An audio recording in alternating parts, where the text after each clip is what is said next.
আপনারা যদি 100 টাকা করে দিলেন, এই বিশাল প্যান্ডেল, বিশাল আয়োজন করা হয়েছে, 100 টাকা করে দিলেন তো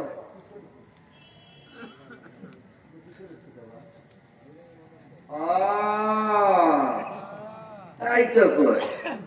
এরা মনে মনে করছে যুব সমাজের টাকা দিব আর ইউটিউবে ঘোরাইয়া খালি এমবি তুলবি, কথা কন।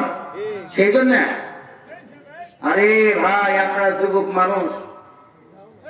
মানুষ এই ইসলামের পক্ষে মানে কাজ করতেছে, আর আপনারা দাড়ি পাকা, চুল পাকা, বুড়া মানুষ হয়ে বসে আছেন, 2-4 টাকা দিয়ে আপনারা সহযোগিতা করতে পারছেন না। আর এরই নামে ইসলাম, আর এই মন মানুষকে নিয়ে ইসলাম বিজয় করবেন।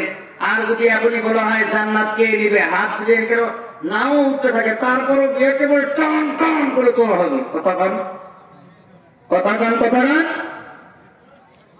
কিন্তু 200-500 টাকা দিতে হচ্ছে না।